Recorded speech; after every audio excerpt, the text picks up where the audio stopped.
I call him John. John, okay. Hey, Mark's good-looking good friend, Jon Gray. Hey, good-looking. What's going on, Jon Gray? Is pitching for the Rockies Big again handsome. tomorrow night against the Arizona Diamondbacks.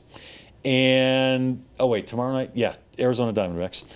And we're wondering if this should be it for him, if they're going to shut him down after this. What's your feeling on that? I think they should. I think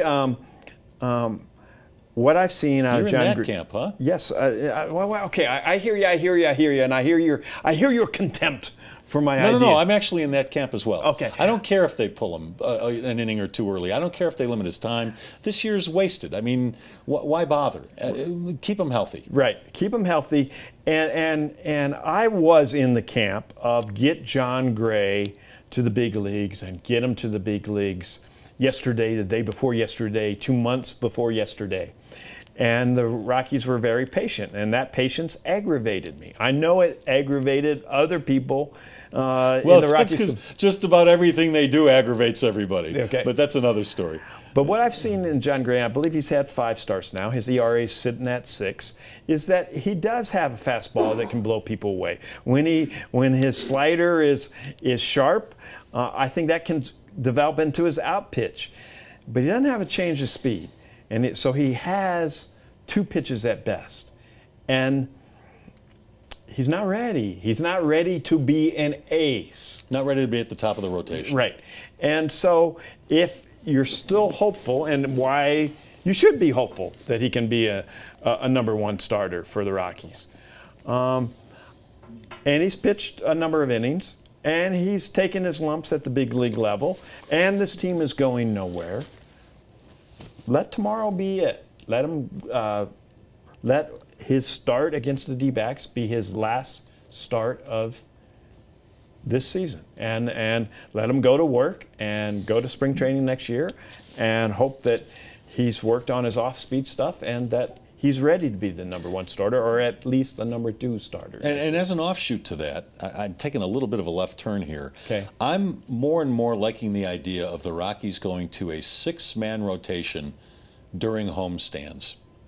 So pitchers aren't throwing twice at home as much, because this place does take a lot out of you mentally and physically. Now, I know it's hard to find 3 good starting pitchers, let alone 6, 4 or 5 or 6, but I'm starting, after 23 years, Mark, you and I have been covering this team since its inception, I'm starting to realize it's really starting to hit home hard that Coors Field is just a tough place to play for pitchers and position players. Okay, I agree with that. It's tougher to stay healthy at altitude, because it's tougher to stay hydrated. Right. Your body doesn't recover as quickly at altitude. And if you're not hydrated, you don't recover as quickly.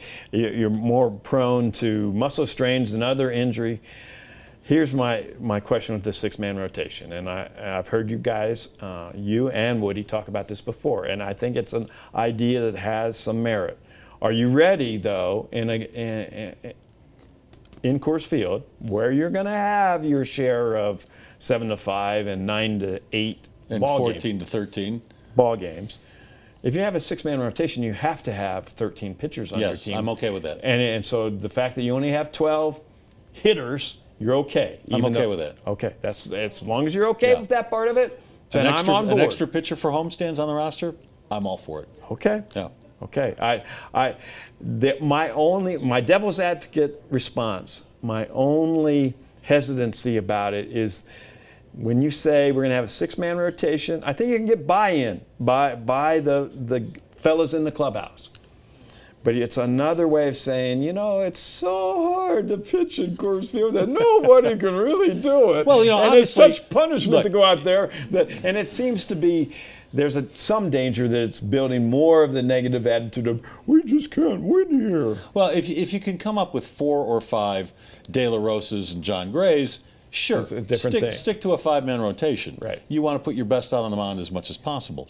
But you have to weigh that against keeping your guys healthy over 162 games. Now, on the road, I want my best pitchers on the mound as much as possible. So you're going to do this hybrid. You're going to do. Yes. Okay. I'm into hybrids. Man, it's going to be some complex Broncos math and offenses flow charts and my cars. I'm into hybrids. Okay.